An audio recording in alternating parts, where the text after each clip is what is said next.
Welcome to the Own It Powercast, the place to be when you get serious about making big changes and accelerating growth in your life and in your relationships. Finally create the life you've always wanted, living life on your own terms. Learn how to take your fear and turn it into powerful choices that will create sustained change. Now your host, Mary Baker. Welcome back to the Own It Powercast, a place where you can come to get what you need to move yourself forward. As you know, my name is Mary Baker, and I'm here to give you the education, the tools, and hopefully the motivation to identify exactly what's in your way today and what you can do about it. I think empowerment comes from doing. I think truly identifying what's really going on, what's really causing the issues, is really important in order to make the positive changes you need to make to increase your self-confidence, take charge, and have healthier relationships. Okay, so today we're going to talk about a topic that is so near and dear to me, simply because I believe the consequences of manipulation and control can be huge in terms of the emotional safety of a relationship. And if you've listened to me long enough, you know emotional safety is foundational because that is what creates trust in a relationship. And if we're working on setting healthy boundaries, we have to talk about what control looks like. But first, I want to mention that I'll be looking to do some audio training clips in our Facebook group. And I'm really excited about getting that going. So my hope is that it'll help you take the work even a little bit deeper than you're already doing. So if you're not already a member, but you're serious about doing this work, go on over to the show notes at ownitpowercast.com and hit the link to join the private group. It's that simple. Okay, so like I said, I want to dig down a bit deeper today about manipulation and control. Now, in reality, we could spend a few months just on manipulation and not finish. It's that big of a topic. And again, just like boundaries themselves, manipulation can have a million different facets and a million different faces, as can control. So as we go through the episode today, I'm going to be referencing some great materials that you can grab and take the work deeper if this is something that's prevalent in your life. So I just want to speak to that at first. I mean, I'm skimming over this today, but I just felt it was so important to mention it because not mentioning it, I think, is unethical. You can't talk about healthy boundaries and not talk about control issues, emotional dishonesty, and manipulation. So I want to tackle manipulation first. I think it's almost the most toxic thing in a relationship. I know most people think about physical abuse and verbal abuse, but usually manipulators do both. And if they don't hit you, they at least do verbal abuse because it's part of the package. And it is so toxic and so damaging and so crazy-making.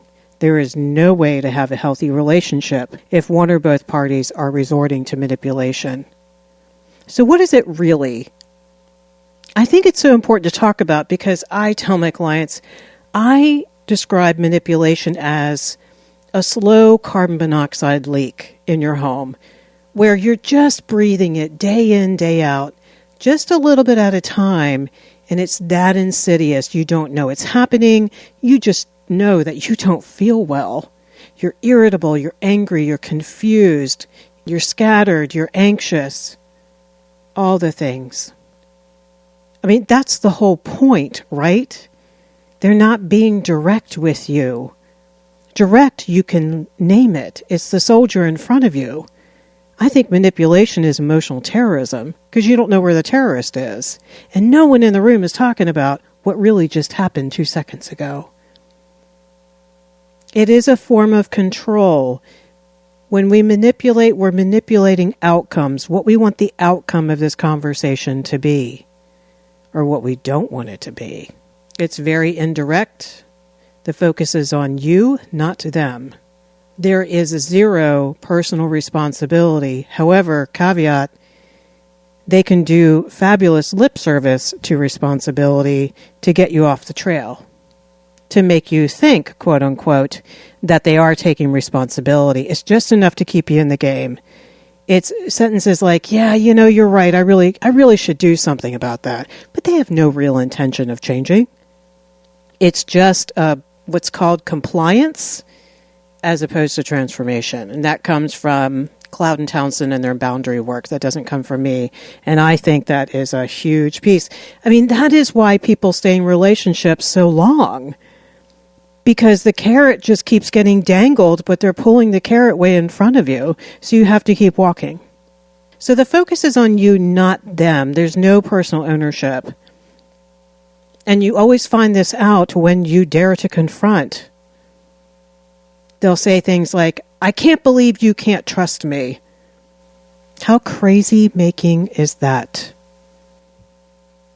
So they're trying to make you feel bad and crazy on the inside for not being able to trust them. Like, what's wrong with you? As opposed to looking at what are the reasons why perhaps you cannot trust them. You're too sensitive is another one, or you ask for way too much. You're so damn demanding. You're selfish. You're this, you're that. It just teaches you to not confront, and it distracts and diverts you for a moment back to wondering, is that true? Because you have to stop and think, ooh, am I being over the top? Am I being ridiculous? Am I being perfectionistic? Am I being controlling? That's a big one that'll be thrown at you a lot. You're just too controlling.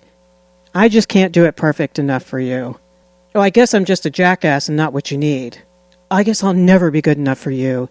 Guys, those are just tactics to shut the dialogue down. I seriously doubt that's how they really feel in the moment. Maybe deep underneath the shame, but they're not being vulnerable enough to even look at that. It's a tactic to get you off their back, to guilt you. How dare you? The ultimate manipulation is, well, I don't have any reason to be here anymore. That's a whole nother episode, but just put that in the back of your mind. That's a manipulation. Why can't you just let this go? They're minimizing and crazy making. The most typical one you'll see is they'll immediately flip it around and make it about you. Well, look what you did. Well, you never listened to me either. Well, I can't count on you either. And it gets to the point where they'll actually lie and exaggerate the truth, and they'll stretch it so far.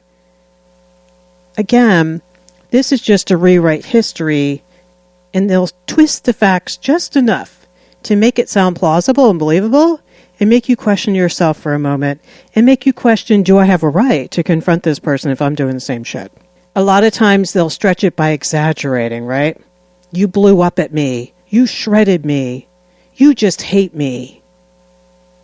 When all you did was try to stay on your side of the street and use an I statement and say, hey, this isn't working for me. The whole point is to make you feel like shit, to trigger your guilt, and to put you in a place of anxiety. The worst one, I think, is, I thought you loved me. Wow. So these are just some examples to get you thinking as to what is deemed manipulation. I think a lot of people struggle with it. They assume that that person is just upset. They're mad at me. They have a point, all that stuff. And sometimes people do, but I think what's really key is, what is your gut doing in the moment? Is it twisting? Do you feel anxious and immediately angry, need to protect yourself? Because here's the kicker. When someone's being really emotionally honest and vulnerable with you, first of all, if you confronted them, they would say, wow, that really sucks that you feel that way, and it's really hard for me to hear this. I actually really want to run out of the room. But I get it, and I know I struggle with that, and I'm so sorry. And I don't know how to fix this. Do you feel the shift towards vulnerability and emotional honesty? That you don't feel unsafe around, even if in the next breath they looked at you and said, but there are some things that you've done to hurt me as well. Can we talk about those? See, they wouldn't even jump to that immediately. They would stick to the plan and keep the focus on what it's originally about, something you need from them, something they have hurt you with, etc., etc. So when someone says, you just want to pick a fight, you just hate me, they're trying to divert and minimize and be condescending because they can't handle what you're trying to do, which is point out some reality that they don't want to look at, because manipulation is all about, I can't handle reality. I can't handle the truth. I'm not ready to look at myself yet. That's why addicts have to manipulate 24/7. Because if you try to put the truth in their face, they're going to shred you because they're not ready to look at the truth. That's what a lot of defensiveness can be too, right? Someone points something out and you're just not ready to own it yet. Because if you've already owned it and someone comes up to you and says something, you're like, yeah, I know. I've been thinking about that, or I'm working on that. Another indicator of manipulation is sarcasm. Now, sarcasm in my book is a socially acceptable form of anger. It's when someone can't be vulnerable and emotionally honest. It's not safe. It's okay to be witty once in a while if you have a good relationship with someone and it's not directed at someone else. But if that's the only way you get needs met, you're not being emotionally safe. People never know how you really truly feel. And sarcasm is usually put on another person. It's not about self. A big one that just really gets to me is when people feign ignorance, right? After you've thoroughly explained something, probably something that you need from them, they're like, but I just don't understand. An hour later, they'll come back to you. I just don't get it. I don't know why you're so upset with me. I don't know why this is such a big deal. Please do not take the bait. That is code for, I don't want to understand. And I want you to do all this extra work to keep explaining and explaining and explaining. I can fall for that with clients. I can explain it 3 more times. And my mentor said, what are you doing? Why are you doing all the work for them? If they want to get it, they'll get it. When people are ready, they're ready. Not in a judgy way. But if someone puts that back on you, try not to fall for it. That's about them. If they really want to understand, they would have sat thoughtfully about what you told them. They would have owned it. They would have called someone and gotten some accountability around it. All that good stuff. It's a form of gaslighting, I think. Gaslighting is crazy making. The mind F's that you deal with. Lying, making all this stuff up. Twisting the truth, divert, distract, deny, divert, distract, deny. Another tactic you will see with master manipulators, and they do this so damn well, and that is why people are still in their life. Although, as you'll see, like we have some people in our public arena right now, people crash and burn around them. Their turnover is worse than McDonald's. But they always grab fresh people, right, to be around them and believe their story, because what they do is they suck people into their victimhood. Poor them. It's always the fault of someone else. And it sounds so damn genuine at first. I've been just so busy, overwhelmed.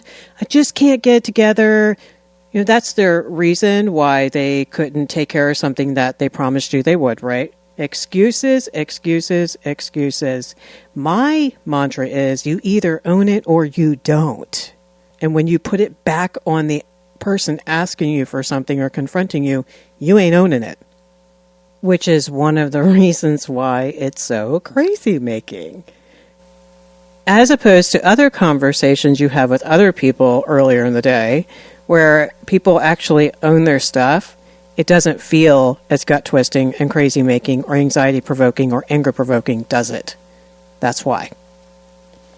There's a great book called Emotional Blackmail: When the People in Your Life Use Fear, Obligation, and Guilt to Manipulate You, by Susan Forward. I wanted to point out that she talks about in this book the 6 deadly symptoms.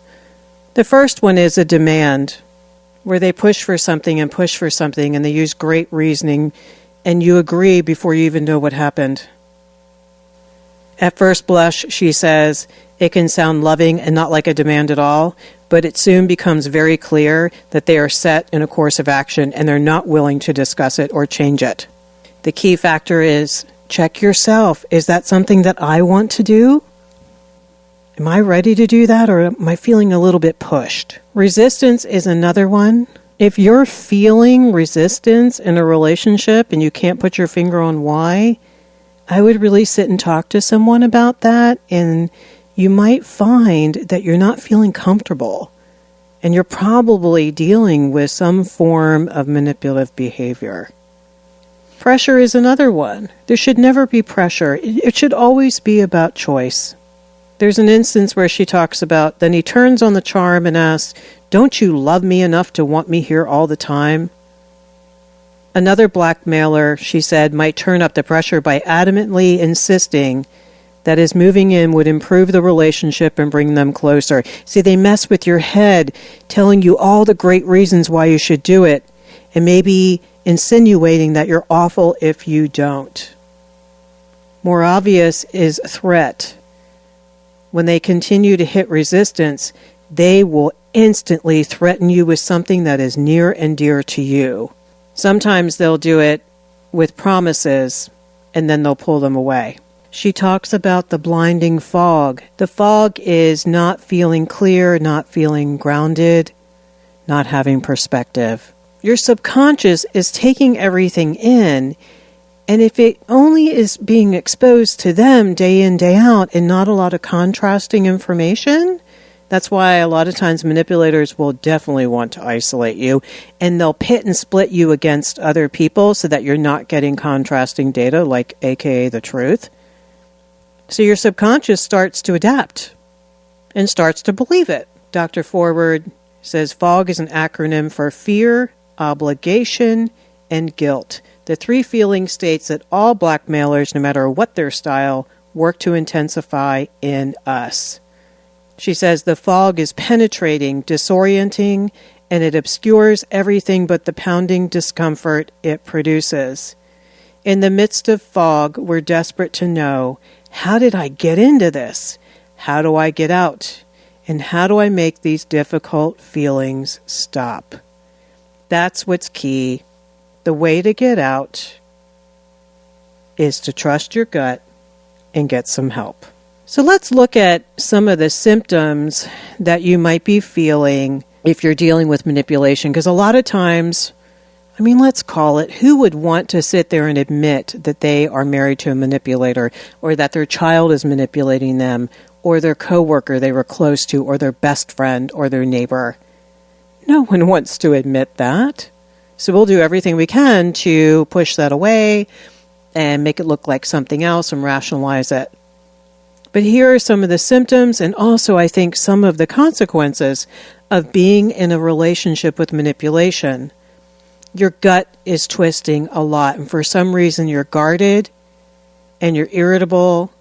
You have lots of anger.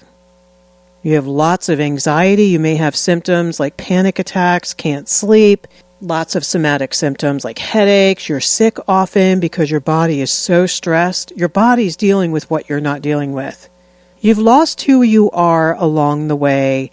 I have sat with so many clients over the years, and this is heartbreaking to watch. You cannot live in a manipulative relationship for long and not lose who you are. Oftentimes, you may be living with someone who is avoidant, and they tend to manipulate, not as maliciously, but they'll still do it. Passive-aggressive behavior. The best way to know what you're dealing with is look at conflict. Look how toxic and unhealthy it is. Even if you're trying to be healthy on your end, that is a key indicator right there.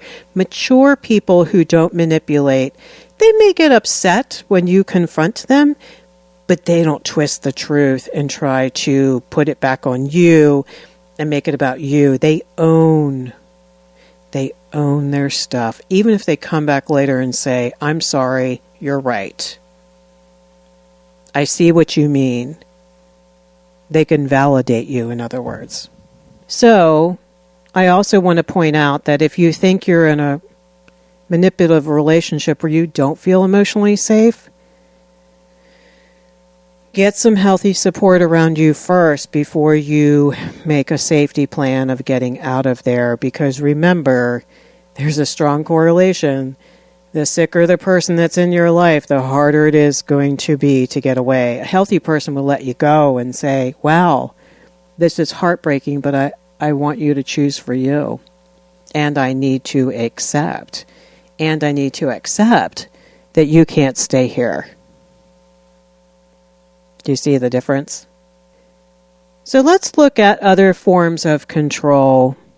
Now, I personally think that if someone has controlling issues, they often tend to manipulate in some way, shape, or form. Control is all about the outcome. And again, we could spend like hours just talking about control and never finish. But it's about the outcome. What's going to happen with this situation? And it's all fear-based. I'm afraid of the outcome. I'm trying to secure a good outcome. I'm trying to avoid a bad outcome. And a lot of times, these come from wonderful places in our heart. We want good things. We want people to be safe. We want them to be happy. We want them to love us. We want them to make the right decisions. We want them to be responsible. So we focus on them, on nouns outside of our skin. That is control. And control is an illusion, because if it doesn't exist inside your skin, you really have no healthy power there at all. A great resource if you want to look at and see if you struggle with some control issues is an old book called Codependent No More by Melody Beattie, How to Stop Controlling Others and Start Caring for Yourself. You don't have to sign up and admit you're a full-blown codependent to look at your control issues either. You can be somewhere on that continuum. I will go through some of the characteristics real quick, but I do encourage you to grab the resource and look for yourself a little bit more deeply. She says they have lived through events and with people that were out of control, causing the codependent sorrow and disappointment. Go back to previous episodes where we talked about childhood. They never deal with their fear of loss of control. They try to control events and people through helplessness, guilt, coercion, threats, advice-giving, manipulation, or domination. They sit in a lot of denial. They pretend circumstances aren't as bad as they are. They get confused. They stay busy so they don't have to feel. They become workaholics. They lie to themselves. They wonder why they feel like they're going crazy. They often have dependent relationships where they're approval-seeking. They seek love from people often incapable of loving. They equate love with pain. They often don't say what they mean, and they don't mean what they say, and they don't know what they mean, and they don't know how to not say it mean. They eliminate the word no from their vocabulary. So, you almost have to look at some codependent traits if you struggle with setting boundaries, because otherwise it would be a no-brainer, and we wouldn't have to talk about any of this. So if you struggle with some control issues, I encourage you, go look up the resources. Those are changeable aspects of yourself. One of the biggest control issues is people-pleasing. And that's a hard one to admit. It takes people a while, and that's okay, because it's not a real fun title, is it? There's another great book by Harriet Breaker called The Disease to Please. Curing the People-Pleasing Syndrome. Again, that will be in the show notes for you to look at. I just want to reference something in here. She says, when you stop rewarding and colluding with your partner's mistreatment of you, his or her behavior will have to adjust to the changing circumstances and consequences. So if you're too nice, what is your nice Q quiz she has in here? It's very difficult for me to reject another person no matter how much she or he may deserve it. I probably go overboard doing nice things for other people. If something goes wrong, I often feel I'm to blame. I believe I should always be nice. I really believe that nice people get the approval, affection, and friendship of others. I don't think it's nice to express anger towards others. I shouldn't get angry or upset with the people that I love. So, again, people-pleasing, manipulating, focusing on the outcome, as you probably already can see, are the opposite of healthy vulnerability. They're so self-protective, and they're all fear-based, and they're not risk-based. So there's a continuum of benign to nasty that we're talking about today.